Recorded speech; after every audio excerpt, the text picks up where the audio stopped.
Hey, good morning and welcome to Mornings with Mike. It's Monday morning. I hope you're starting your day off absolutely fantastic. I know that so far I am. We had a rough day yesterday, but today is starting off great.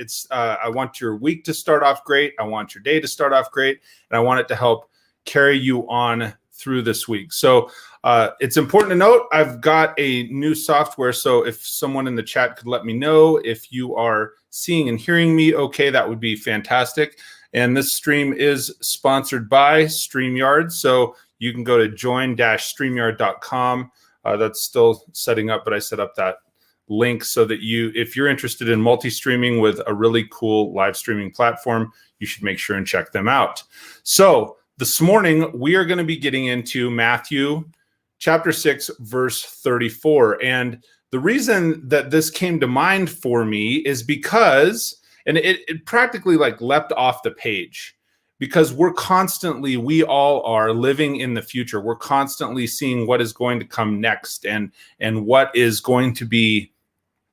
I guess that's a good way to put it.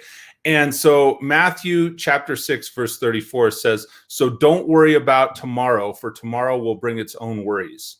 Today's trouble is enough for today." And this is the New Living Translation version.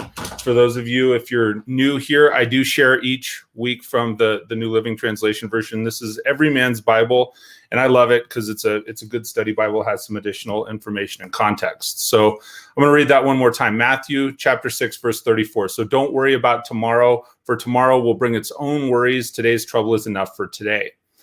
And the reason that this spoke to me is because I have an 8-year-old daughter that's a gymnast. And she's awesome. I absolutely love her to death.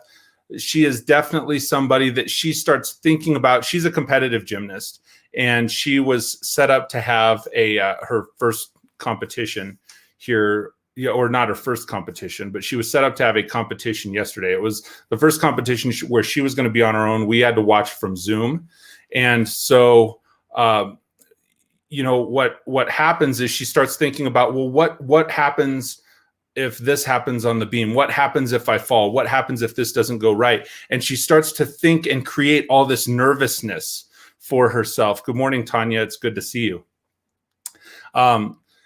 So she starts to create all this anxiety about her gym meet. And it's like, she's 8, right?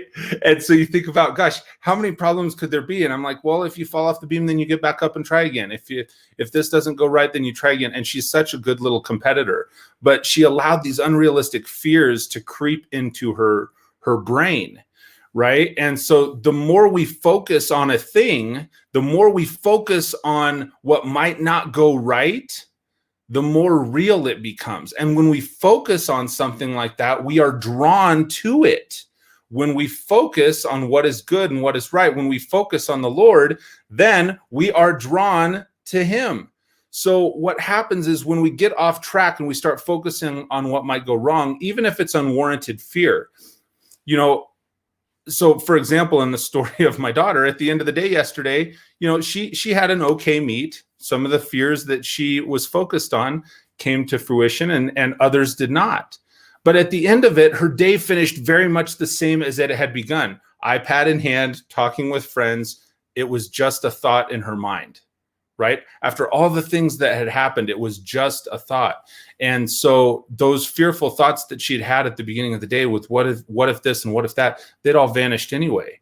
And that's a great reminder to all of us. It's a common mantra we hear, for example, when it comes to addiction, right? If it comes to addiction, then oftentimes people in like sobriety,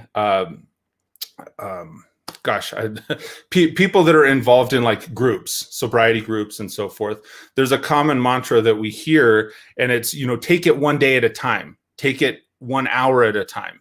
Because there's not a value in you worrying about what could happen right now. There's no value in that. What you should be worried about, what any of us should be worried about, is like just focused on not falling into temptation in this moment, right? That addiction has to be fought today. Tomorrow's fight is going to happen then. It's going to happen tomorrow. So just focus on winning today's battles. Today's battles are going to be enough for you. And oftentimes our battles, our outcomes, the way that things are going to look are going to be based on what our reaction is. They're going to be based on not just how we take in that initial and survey what is going on, but it's going to what's going to create the battles is our reaction to what is going on. So one of the things when we're talking about this, if you guys are just now joining us, because I see a few other people popping in here, we're talking about Matthew 6:34, which reads, "So don't worry about tomorrow, for tomorrow will bring its own worries. Today's trouble's enough for today." And I think it can be difficult to explain, but once you've found salvation in Christ, there's a certain calm about that. You stop the search, right? You stop worrying about what is coming next because it keeps you with a true focus. And when you do that, the weight of the worry and the fear and the frustration and the things that you think might happen just melts away. It disappears because the present is full enough if you just live here, right? If you are so focused on and living in the present, it's full enough for each of us, isn't it? So what happens is when we focus on the future, because we don't know what's going to happen, and by nature, humans fear the unknown. So what happens is we focus on the future. Then because what happens in the future is unknown, we think, oh my gosh, I should be fearful of that. And our brain starts to reel, right?